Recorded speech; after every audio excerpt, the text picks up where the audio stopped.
Hi friends, நான் நடிகை ஜெயதேவி பேசுகிறேன். நீங்கள் எல்லோரும் சந்தோஷமாக இருக்கீங்க நான் நம்புகிறேன் ஃப்ரெண்ட்ஸ். நான் வீடியோ உங்களுக்கு போட்டுக்கிட்டே இருக்கேன். சமூகத்துக்கு தேவையானதா மக்களுக்கு உபயோகமான கருத்துக்களை தான் நான் சொல்லிகிட்டு இருக்கேன். ஏனே தானே போட மாட்டேன். யூஸ்ஃபுல்லான வீடியோ கருத்துக்களை தான் நான் உங்களுக்கு சொல்லிகிட்டு இருக்கேன் ஃப்ரெண்ட்ஸ். இன்றைக்கி நான் என்ன சொல்ல போகிறேன்னா, ஹவுஸ் ஓனருக்கு முக்கியமாக கஷ்டப்பட்டு கடனை வாங்கி பேங்க்கில் லோன் வாங்கி நகை நட்டெல்லாம் விற்று கொண்டாடி தாலியை கூட அடமானம் வச்சு வீடு கட்டி வாடகைக்கு விட்றாங்களே, அந்த வாடகை படத்தை வாங்கி சாப்பிடலாம். வயசான காலத்தில் நமக்கு உழைக்க முடியல, வேறு வருமானம் இல்லை, அந்த வாடகை வாங்கி சாப்பிட்லான்னு சொல்லிட்டு வாடகை வீடை வாடகைக்கு விட்றீங்களே, அந்த ஹவுஸ் ஓனருக்காக தான் இந்த அட்வைஸ். வீடு வாடகைக்கு விடும்போது அவங்க யார் என்னன்னு பார்த்து விடுங்க ஃப்ரெண்ட்ஸ். வீடு பார்க்க வரும்போது ஒரு ஃபேமிலின்னு சொல்லிட்டு வருவாங்க. நாங்கள் புருஷன் பொண்டாட்டி 2 பேர் தான், நாங்கள் புருஷன் பொண்டாட்டி 2 குழந்தைங்க தான், நாங்கள் 4 பேர் தான் சொல்லிட்டு வீடு எடுப்பாங்க. இப்போ நீங்கள் என்ன கேட்கணும், உனக்கு அம்மா அப்பா இருக்கிறாங்களா, அண்ணன் தம்பி இருக்கிறாங்களா, நாத்தனார் இருக்காங்களா, அக்கா தங்கச்சி பக்கத்தில் ஏதாவது இருக்கிறாங்களா, அவங்களாம் எங்கே இருக்கிறாங்க, ஏதா இருக்கிறாங்க, அவங்க தனித்தனி வீட்டில் இருக்கிறாங்களா அப்படின்னு கேட்டு விடணும். ஏன்னா வரும்போது இவங்க உட்காந்துக்குவாங்க. அதுக்கப்புறம் அண்ணன் குடும்பம், தங்கச்சி குடும்பம், மாமனார் மாமியார், அம்மா அப்பா, நாத்தனார் பசங்க எல்லாம் 10-12 டிக்கெட்டு ஒரு வீட்டில் இருப்பாங்க.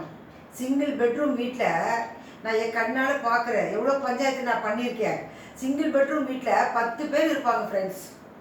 10 ஃப்ரெண்ட்ஸ் கொடுத்துட வச்சுட்டு 3 குடும்பம் ஒன்றா சேர்ந்துன்னு 6000 ரூபாய் வாடகை கொடுப்பாங்க. தனித்தனியாக வீடு எடுத்தால் எத்தனை ஆகும்? 4 6 24,000 ரூபா வாடகை கொடுக்க வேண்டியிருக்கு. ஒரே ஒரு 6000 கொடுத்துட்டு அத்தனை 4 குடும்பமும் அதில் இருக்கிறாங்க. கொடுத்துட்டு வச்சதுக்கப்புறம் நீங்கள் போய் கேட்டிங்கன்னா, சொந்தக்காரங்க வரக்கூடாதா, ரிலேஷன்லாம் வரக்கூடாதா அப்படின்னு சட்டம் பேசுவாங்க. அதனால அவங்களை கொடுத்துட வைக்கிறதுக்கு முன்னாடி உங்களுக்கு ஒரு வீடு கேட்டாங்கன்னா, இதுக்கு முன்னாடி எங்கே இருக்கிற, இப்போ நீ எங்கே கொடுத்துட இருக்கிற, எந்த வீட்டிலேருந்து நீங்கள் மாதிரி வரப்போகிற அந்த அட்ரஸ் கொண்டு கேளுங்க, அங்கே போய் விசாரிங்க. அவசரப்பட்டு வாடகை வந்தால் போதுன்னு விட்டுறாதீங்க ஃப்ரெண்ட்ஸ். விட்டுட்டிங்கன்னா உள்ளதும் போச்சுன்னா நொல்ல கதைன்னு ஆயிடும். அதனால் நீங்கள் தயவு செஞ்சு வீடு வாடகை கொடுக்குறவங்க பார்த்து பொறுமையாக, எவனாவது புரோக்கர் கொண்டாந்து விட்டுட்டு போயிடுவான், எவனாவது அவன் ஃப்ரெண்ட்ஸ் எவனாவது கொண்டாந்து விட்டுட்டு போயிடுவான். அதே தெருவில் இருக்கிற எவனாவது உங்களுக்கு தெரிஞ்ச அவன் கமிஷனை வாங்கிக்கிட்டு உங்ககிட்ட அவனை 10 வருஷமாக தெரியும், எனக்கு 20 வருஷமாக தெரியும், அவனுக்கு நீங்கள் வீடு விடுங்கன்னு சொல்லிட்டு அவன் கொண்டாந்து வச்சுருவான். வச்சுட்டு அவன் கமிஷன் வாங்கி ஜோபியில் போட்டுட்டு போயிடுவான். கடைசியாக அவசரப்படுறது ஹவுஸ் ஓனர் தான். ஹவுஸ் ஓனர் தான் அவசரப்படுறீங்க. சிலர் இல்லீகல் பிஸ்னஸ் பண்ணுறாங்க. வீட்டில் உட்காந்துட்டு ஹவுஸ் ஓனர் இல்லாத வீடாக கொடுங்க, ஹவுஸ் ஓனர் பக்கத்தில் இல்லாத வீடாக கொடுங்கன்னு சொல்லி எடுக்கிறாங்க. அவங்க தான் ரொம்ப உஷாராக இருக்கணும். நம்ம பக்கத்தில் ஹவுஸ் ஓனர் இல்லாதவங்க தான் அந்த வீட்டை விடும்போது ரொம்ப ஜாக்கிரதையாக இருக்கணும். முடிஞ்சால் நீங்கள் கேமரா கூட வைக்கலாம், சிசிடிவி கேமரா சுற்றி கூட நீங்கள் வைக்கலாம். அது வர்றீங்களா, மாதத்துக்கு ஒரு வாட்டி 2 வாட்டி பாருங்கள். வாடகை மட்டும் நான் உங்களுக்கு ஆன்லைனில் அனுப்பிச்சி விட்றேன், IFC நம்பரில் நான் போட்டு விட்றேன், உங்கள் பேங்கில் நான் போட்டு விட்றேன், ஹாயாக இருக்காதிங்க. மாதத்தில் ஒரு வாட்டி 2 வாட்டி பாருங்கள். அக்கம் பக்கத்தில் உள்ளவங்களை கேளுங்க, இவங்களை பற்றி என்ன நடக்குது ஏதா நடக்குது கேளுங்க ஃப்ரெண்ட்ஸ். அது மாதிரி பட்டவங்களை உடனடியே காலி பண்ணிடுங்க. அதுக்கு சட்டத்தில் இடம் இருக்குது. அவங்க இல்லீகலாக நடக்கிறாங்கன்னா அவங்கள தவணை கொடுக்க வேண்டிய அவசியம் இல்லை.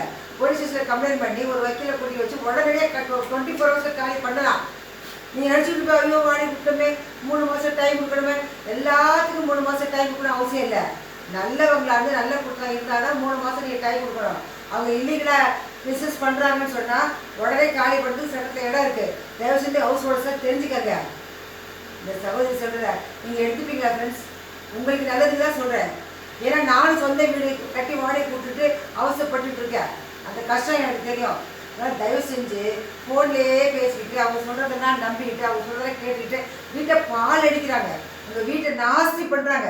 எத்தனை லட்சக்கணக்கில் போட்டு கோடிக்கணக்கில் அந்த வீட்டை வாங்குறீங்க, எவ்வளோ சீர் பண்ணி கொடுக்குறீங்க, எத்தனை லட்சம் செலவு பண்ணி அந்த வீட்டை சுத்தம் பண்ணி ஒயிட் வாஷ் பண்ணி ஃப்ளோரெல்லாம் மாற்றி கலீச்சு பண்ணுறாங்க, உங்கள் வீட்டை கலீச்சு பண்ணுறாங்க. தயவு செஞ்சு அதை புரிஞ்சுக்கங்க.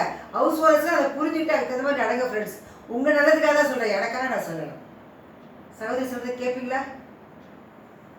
நான் சொல்கிறது கேட்பீங்களா? அப்போ சப்ஸ்கிரைப் பண்ணுங்கள்.